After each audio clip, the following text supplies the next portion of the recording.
From the center of the universe, now in its 7th season covering your 19-time Grey Cup champion Toronto Argonauts, it's the X's and Argos podcast with Argos color analyst Ben Grant and Coach JB.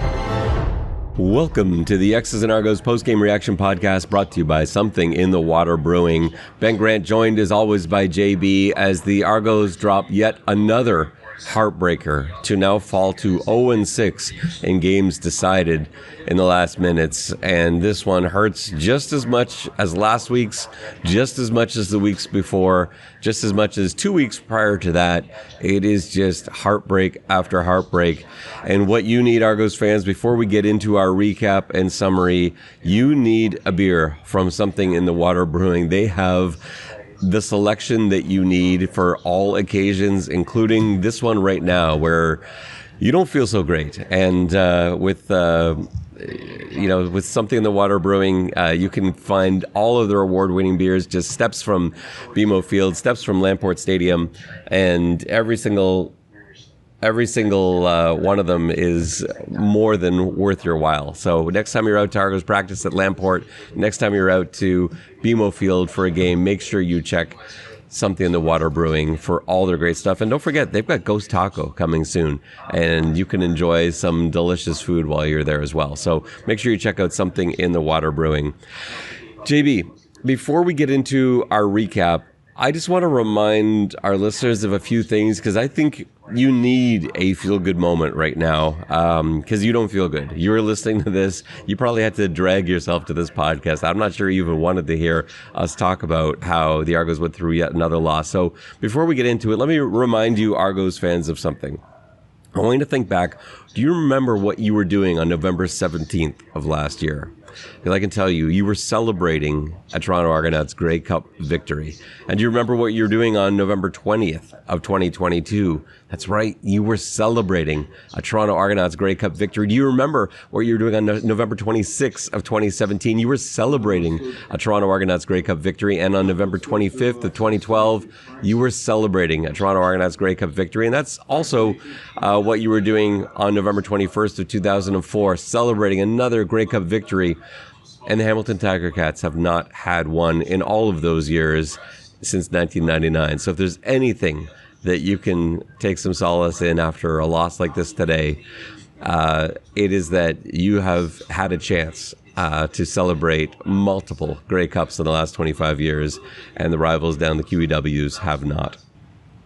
As tough as this may be to hear, let's hear Mike Hogan's call from our broadcast booth. This is on TSN 1050. Here are our radio replays. Four-man rush, back to passes Arbuckle, steps up again, looking long down the left sideline, has a man open, it's Dave Ungerer inside the Edmonton 35, down to the 32, big play Argos. Play action to Janarion Grant, stepping up is Arbuckle. He flips it ahead, he's got Coxie to the 15, bounces off a tackler and gets inside the 10-yard line, down to the 7, it's a 1st and goal Argos. The level of comfort that Arbuckle is feeling right now is so much different than the start of the year. This play takes so long to develop. First, there's a play fake to McMahon, there's a play fake to Janarion Grant on an end around, a free rusher and Robbie Smith coming at him, and Arbuckle weaves around in the pocket and just bought himself time. Coxie came across the field on a bit of a dig route, and Arbuckle just got it away before he got hit, and Coxie did the rest. But what a sensational play by Arbuckle to get them down close to the 5-yard line. 2nd and 6 from their own 44. Arbuckle, 5-6-man rush, throws it. He's got Coxie for the first down and more to midfield. Turns it upfield, 50, 45, makes another miss. He'll get to the 41-yard line. Big gain for Damonte Coxie, and it's an Argo first down. They give him the first, just shy of the 25-yard line. Elks moving left to right. Back to pass. Fajardo under pressure. Moves away, throws it over the middle. Again, it's picked off. Wynton McManis. The leader leads, and it's at the 38-yard line, and they haven't blown it dead yet, and now they finally will. And Wynton McManis comes up with a huge play with his first pick of the year. Snap good, hold good, kick up. It is wide. It hits in the end zone. It's picked up by Grant, who's going to go to the right side and get out of the end zone, which is good. 5, 10, 15, 20. He's got the sideline. Down the sideline, 40, and he is still on his feet, but gets tripped up at the Edmonton 50. He had one man to beat and couldn't beat him. Oh, man, that close to a touchdown. Argos down by 3. Ball right in the middle of the field. 3 receivers will come to the near side, 2 up top, including Janarion Grant. Rolling to the left is Arbuckle, and he is going to just throw a jump ball, and it is caught for the touchdown.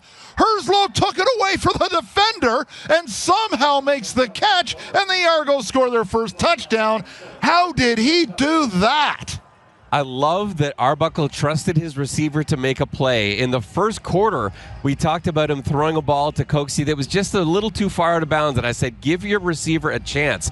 Arbuckle rolled to his left. It looked like he was almost going to cross the line of scrimmage, backed up a step, saw Herzlow, and just decided, I'm going to give him a chance. He was in tight coverage. Jackson was right there with him. Herzlow went up and pulled that ball away from Jackson, and once again, in Edmonton, Jake Herzlow has a touchdown. He had his first touchdown in his first game in the CFL in the season finale last year. He's got another one. All right, that being said, let's get into the bad news, JB. Initial thoughts. What do you come away from this game thinking? What happened tonight? I think they tried their hardest. They're just not a very good football team, and teams that aren't very good often cost themselves victories, and that's what they did. And they did that on so many different occasions. Like, to me, there were 2 stories in this.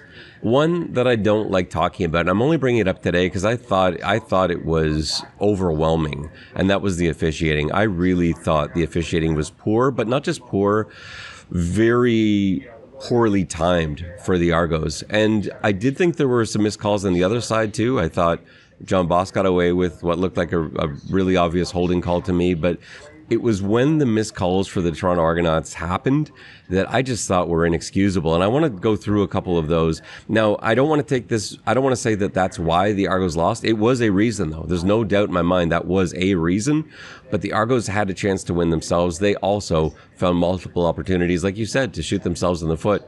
And when you're a 2-win team, you can't shoot yourselves in the foot in such big moments. And they did. And so, they did it to themselves, but they could have used an evenly officiated game today, and they just did not have that. Going back to some of those penalty calls, to start off with, Kevin Mital in the end zone was 100% interfered with on his way to a ball that he probably should have caught anyway, but he was knocked. He was spun around after he made his cut, after sort of a double move, and there was no flag. And, Coach Dinwiddie not wanting to challenge that because it just hasn't ever gone his way. I completely understand that. And then Dejon Brissett got hit on the knees. They threw the flag because that's a new rule in the CFL. You cannot hit a defenseless receiver on the knees or below. And they picked that flag up, saying that the hit was above the knees, and yet you can look at a replay. In fact, I've got a still of it right here where you can see the first thing that gets hit is Dejon Brissett right in the knees with a helmet, and that flag got picked up. And then you had multiple holding calls on and Lanier, against Lanier, who was being held repeatedly. Ivy had him in a bear hug on an Edmonton Elks touchdown pass. There was another play where he was in a full bear hug. I don't remember who that one was from. I don't know if that was Ivy or not. Not called. And then I thought in that last drive, the roughness call against Herzlow, or unsportsmanlike conduct, was a joke of a call. Herzlow on the kick return was trying to hurdle over the kicker, which he did just last week. This is one of his moves. And just as he went to jump, he was tackled. And so he never left the ground, but his hurdling foot was still leading, and it ended up contacting the kicker. That is not unsportsmanlike conduct. That's being tackled while trying to jump. And that was an embarrassment of a penalty call, and that cost the Argos. It pushed them 15 yards back from that spot in a crucial moment in the game. And then the very last one that I want to point out is the pass interference call against Coxie. Again, I have a still shot of this that I'm looking at where on the play where Damonte Coxie got injured, he was hit well before the ball got there. The ball was about 3 or 4 feet from Coxie's hands, and Coxie was being spun upside down before the ball arrived. The one I'm not complaining about was the one at the end of the game, but I still have an issue with it. Now, personally, I wouldn't have thrown the flag from my initial view on that, but the fact of the matter is the flag was thrown, and you can't see on any of the angles enough to overturn that. It looked to me on the replay that probably the flag was thrown because the official that was standing on the sideline who threw it saw Herslow's hip get turned. The flag was thrown before Herslow got up, but he immediately got up pointing at the referee saying, "Where's the flag?" And then he saw, oh yeah, the flag's already out. JB, what do you make of what I thought were pretty horrendous calls? Yeah, it was a very poorly refereed game. The early hit on Coxie, which nearly hurt him, was insane that was not called. Not only was it incredibly dangerous, he couldn't have been earlier. Like, it was such an obvious call that they didn't call. The pass interference on Mital, again, super obvious. I mean, these were all first time watching. You don't need replay, although, the television broadcast didn't do us any favors in terms of talking about any of these calls. But yeah, look, those were all really bad calls. And when you stack those up together, it makes it very hard to play a team with 13 players. I thought the overturn at the end was, again, not to belabor it, but another example of where the central highlights need to be talked about. It needs to be live. There is no reason whatsoever that the person who is making the call cannot explain why they made the call. Why can't they? Why can't they explain why they made the call? Why is it a secret? There is no reason for it to be a secret. They should be able to explain exactly which rule they are following and how they are following it. So I don't know why the CFO won't do it, but that's incredibly frustrating because there was no end zone angle on the hand.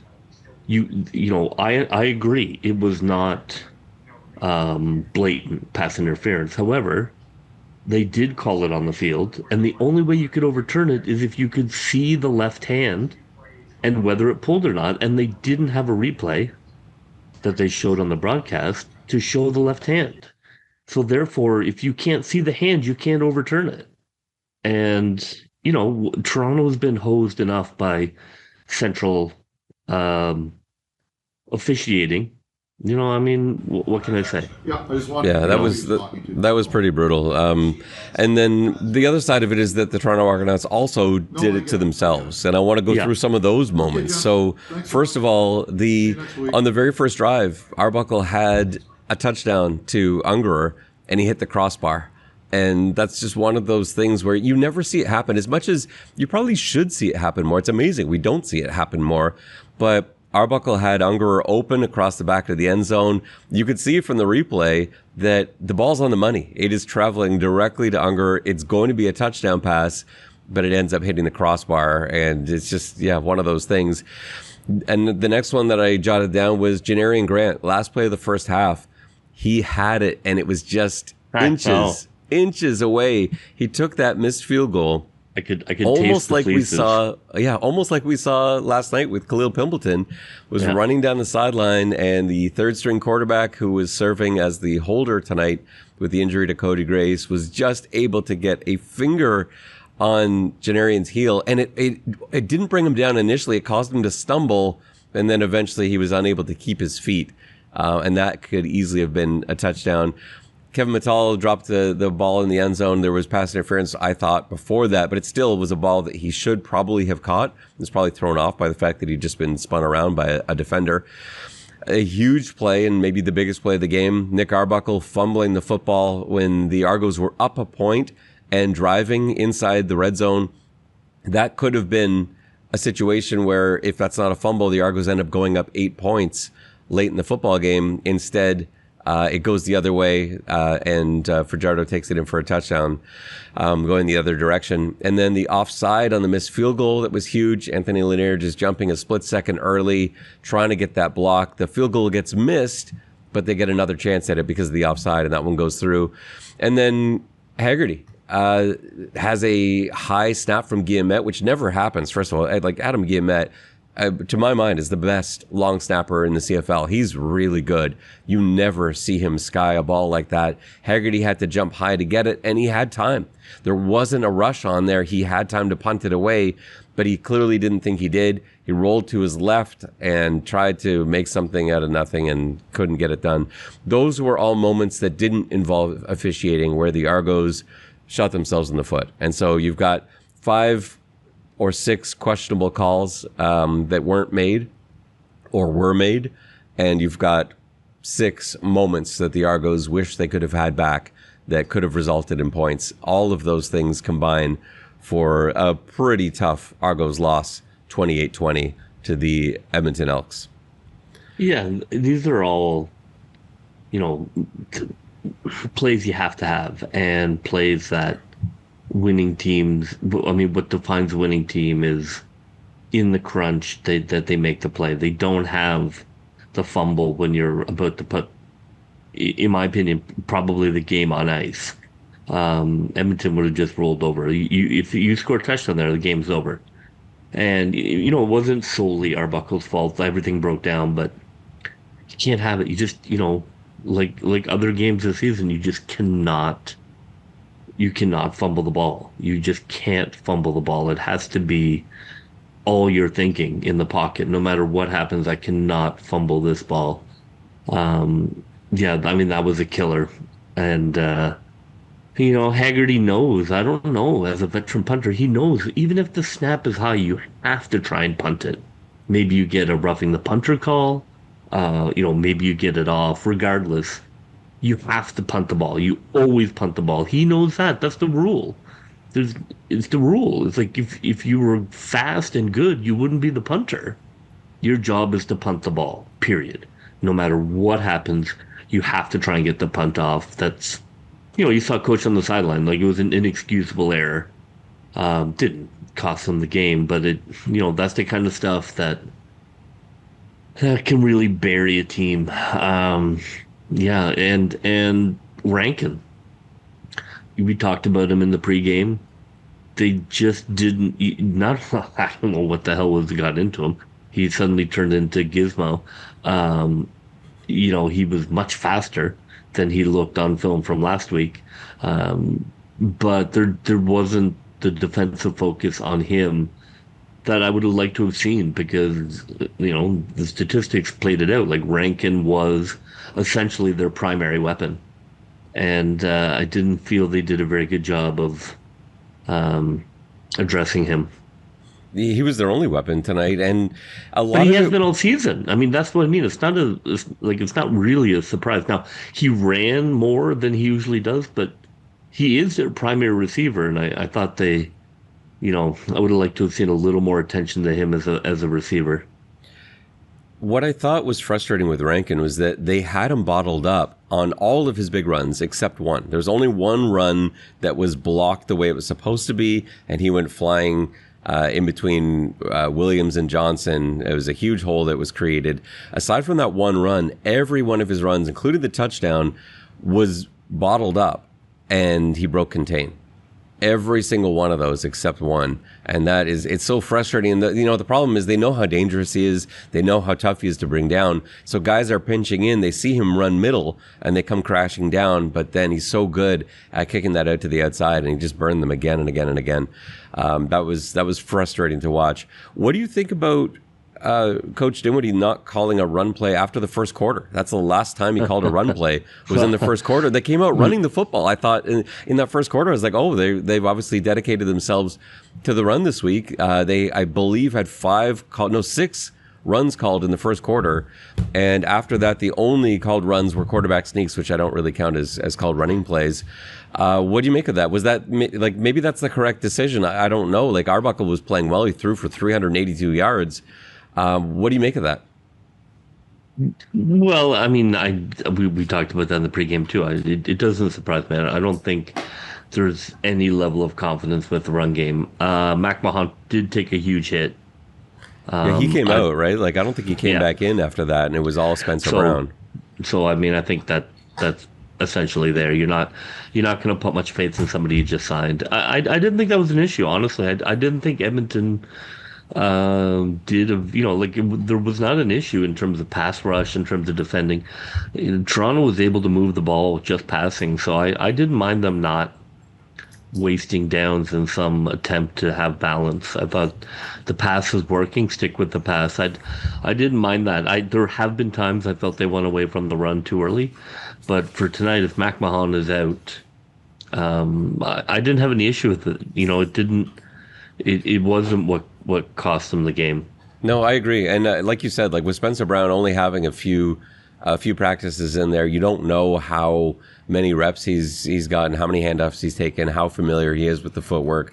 So I agree. If you can't go with McMahon, then yeah, you may as well sling it. And I thought the pass protection was really good in the first half, and then I thought it started to crumble. Did you read it that way as well, where it looked like Arbuckle had all sorts of time early on, and then he seemed to be running for his life after that? I mean, I think I would assume that teams, have. It's not like Montreal invented it, but I mean, I do think that teams have looked at that. Save your pass rush for the second half. And then you can just come out and shoot out of a cannon in that second half, and it's just too much. Like, yeah, it was tough. Like, it wasn't quite the Montreal collapse, but I thought it was okay. Honestly, I mean, they definitely brought the heat in the second half, and the offensive line is not great, but I didn't think they were collapsing the way Montreal collapsed them in that second half. I mean, honestly, I think it just boiled down to the turnover. If you don't turn over the ball and you score a touchdown there, the game's over. I mean, I put it on that moment. If they score a touchdown there, the game's over. Toronto wins. Yeah, no, I think so. I think so. Honestly, I don't think it has to get much more complicated than that. I just think any of those missed touchdown opportunities, if any one of those converts, and we just listed a bunch of them, I think it's a very different game. But I do think I think the pass rush, like Edmonton came into this game with only 5 sacks. Like they had fewer sacks than Andrew Chatfield, like as a team, and they got 2 tonight. And so it's not a great pass rush, hasn't been this season. So I would like to have seen them hold off for a little longer. Again, I thought the first half was good. I thought there was some real potential, that we saw there in the line coming together. And there's what I thought, probably their best 2 games on the whole of the year, like last week and this week. Although this one faded in the second half. In terms of injuries, I have some huge concerns going forward. I didn't see Wynton McManis come back in the game after he was taken out late. He got banged up a couple times. He was banged up coming into this game. He was banged up coming into the season. He has been hurt all season long and just finds a way to tough it out somehow, but he couldn't make it through this one unless you saw it differently. I didn't see him on the field at all in that last drive. No, he was clearly, he absolutely gutted out that first half, but I mean, he was, his knee is clearly not in good shape. And then Jonathan Edouard, who's already on the field because of an injury to Mark Milton, looked like he went down. You had Derek Sluka playing the corner spot and Blackburn at safety. That's not an ideal situation there to lose your, it's very much like the right tackle thing where you lose your right tackle and then you lose your next right tackle. It felt a little bit like that in the secondary for the Argos. Coxie obviously went down with that injury, and that's very concerning to see. So, and then McMahon we talked about, who seemed to go down after a hit. Like that's 4 key guys here that we're going to be watching their status for this week. That is also not what you want to see coming off a loss. Let's go through some of these stats here, and a few more points may come up as we go through them. Like Arbuckle's numbers, it feels like we've done this a few times this season where he's played so well, but there was one mistake. He played a great game, but then there's a pick six, or played a great game and that costly fumble, is, what you're left coming away with. He was 30 of 42 for 382 yards, 1 touchdown, no interceptions. 382 yards with only 1 touchdown as a team is odd. That's so strange to throw for 382 and only have 1 team touchdown. I can't even make sense of that. But then, that fumble obviously was a problem. And Haggerty was 1 for 1 for 5 yards, throwing to an eligible receiver, I think, but they declined the penalty because it was 3rd and 20 or whatever at that stage.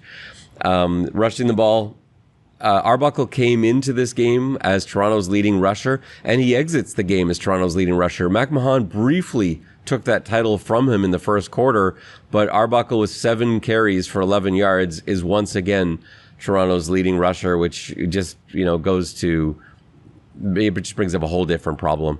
Receiving wise, they spread it around very well. You had 7 different receivers over 20 yards tonight. Brissett, 7 catches for 96. I thought he was fantastic. Coxie, 5 catches for 60. Ungerer, 4 catches for 96. With that huge 56-yarder in that first drive. Kevin Mital, who did nothing in the first half, 4 catches in the second half for 49. McMahon, 4 catches for 21. Herzlow, 3 catches for 38. That was all in the second half. He had the touchdown too on what I thought was a sensational play. Let's talk about that one for a second. I give Arbuckle so much credit for making that throw and just giving his guy a chance. Something he didn't do earlier in the game to Damonte Coxie, where he kind of threw it out of bounds. On that play, he gave Herzlow a chance. Herzlow made a fantastic catch. Yeah, it was a nice scramble play. The wide receivers are very good. It's the only position that wasn't ravaged in the offseason, and you can tell. Yeah, no, it does make a difference. There's no question about that. And for in terms of defending the Elks, I thought I know Cody Fajardo was really high percentage. He was 25 of 31. I actually thought the defense was pretty good defending the pass today. I thought they were in decent position. Yeah. Benji Franklin got burned on one where I thought he could have had a pick. It seemed like sort of a high-low that they had. I can't remember if that was, I think it was on Dunbar, but I'm not positive. And it looked like he was in great position to make a pick. Looked like Fajardo didn't see him. And then he overran the football and the catch was made. But aside from that, I thought they played well defensively. Wynton McManis's pick was outstanding. He was fully extended. It was a great rush from Lanier, who I also thought had a great game. There were guys in this that I think we're going to forget about from this performance. I thought Sluka played great. He came up and just unloaded on Gittins Jr. and on somebody else. Who else? Dunbar Jr., both juniors. He just crushed them both from that high safety spot. Lanier, I thought, was breaking through a lot in this game. Williams, I thought, had a nice game as well. The D tackles in general, I thought, played very well. I thought you had good linebacker play too. The ends could have done a better job containing Rankin. I thought there were breakdowns there. But yeah, it's so weird to highlight so many good performances in a 20-point output and a loss to the Edmonton Elks. You would think if you have that many guys that played a good game, you'd be able to come away with a victory. Some of these are really hard to explain. It's now the 6th time that this has happened this season where they've lost in the last minutes. I thought the defense played really well too. Rankin was the only problem. They just did not take care of Rankin. They, in that first quarter, he gashed them a lot, catching passes out of the backfield, and contain on those other runs. Like you talked about, he was their only weapon. The defense certainly played well enough to win. I thought special teams played well. Didn't get us any points, but I thought special teams played, well. I thought the punt return and kick return coverage, obviously having Kassar back was fantastic. It was enough to win.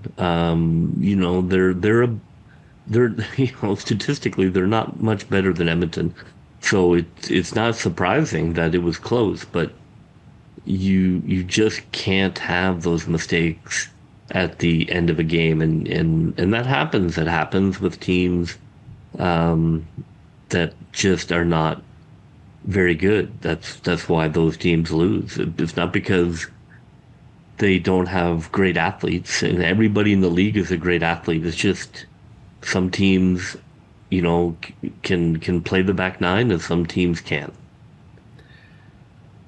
A frustrating loss, no question about it. And I think one of the things that makes it so frustrating is that it just feels like it's something different every week. Like if you had this special teams performance last week, the Argos win. If you had the special teams performance 2 weeks ago in Winnipeg, the Argos win.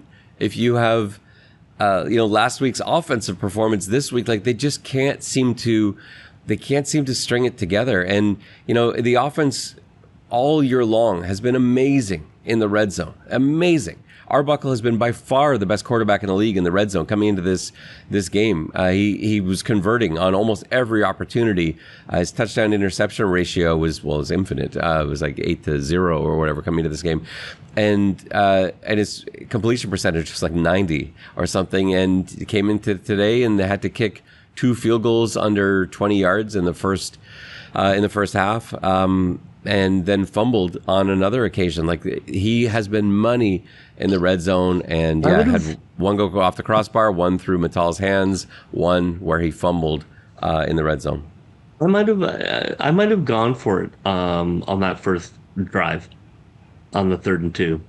Yeah, I thought about that too. I even thought about it on the 3rd and 6. I mean, I get it. The smart play, the book plays to kick the field goal. You're on the road. You're down here, but this is not a team that can win by the book. This is a team fighting for its life, and you're gonna have to do things that good teams don't have to do. A good team could kick the field goal and move on with their day, but when you're not a good team, you have to take more chances. It's just the unfairness of it all. And I would have gone for touchdown there. And even if you don't get it, Edmonton is pinned. I was disappointed with that. I would have been more aggressive because it's house money at this point. I mean, what are you? It's a mind shift for sure. From like good teams wouldn't do that, but we're not a good team. We're a team that's trying to keep its head above water. So you're going to have to do things that you shouldn't do. So I was a little disappointed, and I mean, disappointed's the wrong word, but I would have gone for the score there. Yeah, no, it's hard to. It's hard to second guess some of that. Like at the time, I was sort of on the fence, but I always like going for it, especially when you're down that close. Like when you're in tight inside the 10-yard line, I like going for it just because, like you said, like at worst you've got field position. You're probably going to get another crack at it. Right. At worst, you have field position that you're not going to get when you kick off. What did you think about the decision late in the first half to clearly kick for that rouge? And actually Edmonton did that as well later in the game. Like Haggerty with 25 seconds left in the half, they kicked for the single. They told him like whale it away, get that single point. And but then it gave Edmonton like 25 seconds to get a field goal. Now it turned out they missed the field goal and Janarion almost scored. I don't know how I feel about that. I don't really feel one way or the other. It feels odd to me though, because usually getting a rouge is a bad thing because you're giving the other team the ball at the 40. And that Edmonton did that later. I thought they should have taken the 15-yard penalty for the late hit on Fajardo and applied that to the convert and gone for 2 there. They instead go for 1, and then they kick the rouge intentionally to get that second point, but Toronto got the ball in the 40. I don't like those decisions. As a special teams guy, what do you feel about getting rouges on the kickoffs knowing it comes out to the 40? Yeah, I didn't really agree with that. You don't want to give Edmonton another chance with the ball. It worked out, but that doesn't mean it was the right decision. He easily could have hit that field goal. It was not a ridiculous field goal. So I wouldn't give Edmonton that shot, at midfield. I don't know. For 1 point? It was kind of a weird call. Yeah, I thought that was strange, but I know Like Coach Dinwiddie likes to be up or down by 3 or 7. And a lot of coaches are like that. I think Mark Killam is like that too, which is why you saw him do the same thing late in the game. But yeah, that decision was not for me, although I didn't mind how it worked out at the time. And I really thought Janarion Grant was gone. When he got that sideline, I thought that was it. I didn't think there was any way that third string quarterback was going to get over and be able to make that tackle. But yeah, it's been one of those seasons for the Argos. And the same thing with Leak fielding a kickoff at his 1 yard line, or as a punt at the 1 yard line, and drops it. It goes through his hands, then it goes through his legs, and then it bounces back into his hands. Like that, it's just been why doesn't that happen to Arbuckle? Why can't the ball bounce back into Arbuckle's hands when he fumbled it later on in the game? It's been one of those years. The Argos cannot catch a break. They cannot seem to get a bounce. And that's one of the contributing factors into them being 2-8 now heading into next week. I would seriously consider anybody who is injured putting on IR. I would send McManis to whether surgery is needed. I'm not sure what I mean. I don't see any reason to put any more kilometers on his knee. Or anybody else on that team. I think you just have to take what it is, and now you're evaluating to see who are we going to keep for next year. Who has the type of attitude that we want to keep around here for the next year. There's obviously going to be fairly substantial off-season changes to the team. So for me, I think that should be a pretty big consideration. I would start putting people on the 6th game. I think a big factor here might be what happens in that BC-Montreal game tomorrow night. Or, yes, it is tomorrow night. Because if Montreal beats BC, you were still 2 games back of a playoff spot with 2 games to go against BC head-to-head. And I know they just lost to Edmonton and Ottawa. I know. I understand that. But I don't. But this is also a team that has lost 6 games this season that they probably should have won, that they were in. It's not like this is different from like the Edmonton teams of like last year or the year before that are getting blown out. They're not losing. The Argos aren't losing by 30 points. The Argos aren't getting blown off the field. They are missing a play late in every game, and that is causing the loss. And I know that a loss is still a loss, but like Toronto can play with anybody. There's no team that will line up against Toronto where I think, well, the Argos don't have a chance today. They have a chance every single week, and every single week they're winning in the fourth quarter. They're winning late, and they just can't close the door. And so it's just so tough. Like, again, it depends. If BC beats Montreal, then they're 3 games up at the Argos, and now you get to starting to think about, shutting guys down and stuff like that. But I think if Montreal keeps BC within striking distance, knowing you got 2 games against the Lions, that could be the difference. And it's not like these other teams are playing great football. Like Ottawa looked pretty bad, I thought, last night. BC, Winnipeg, nobody's blowing me away there. I don't see any reason why the Argos can't get back into this, and yet they have 2 wins. Yeah, we'll see. I can't see Montreal winning that game, but we'll see. Yeah, I can't see it either. I really don't think they will. But, again, stranger things have happened. I didn't think Edmonton was going to win this game. No, Ottawa almost beat Winnipeg, too. So, it's true. There's nobody particularly good. I think Calgary's pretty good when their QB is playing, and Montreal is pretty good when their QB is playing. But nobody's great. Even those 2 teams are beatable. I think Hamilton, Saskatchewan, I think are playing good football, but again, there's nobody that I'm like, wow, there's no chance winning that game. Any one of these teams can beat any one of these teams, and I know that's sort of a cliche, but it really feels like it in the CFL this season. Well, that will just about do it for us on this post-game reaction episode of the X's and Argos podcast. With the BC Lions coming to town next week, it is the C&E game. If you have not already got yourself tickets to this one, make sure you do. They've opened up the upper deck on the east side. This will be the most attended game of the year to date for the Toronto Argonauts. It's going to be a great crowd, and your Toronto Argonauts ticket gets you into the CNE. It's a 3 p.m. kickoff. You can get there, take some rides in, try out that food building and all their creative food for this year, watch the Argos game, and then go hang out in the Midway and celebrate an Argos victory over the Lions. So that is Saturday. Go Owls. 3 o'clock. You need the Owls to start things off with a win tomorrow night. That will just about do it for us on this post-game reaction episode of the X's and Argos podcast. Again, the final from Edmonton, 28-20 in favor of the Elks for JB. This is Ben Grant saying so long, and may all your pre-snap reads be good ones. I'll see you. Go, Toronto Argos, go, go, go.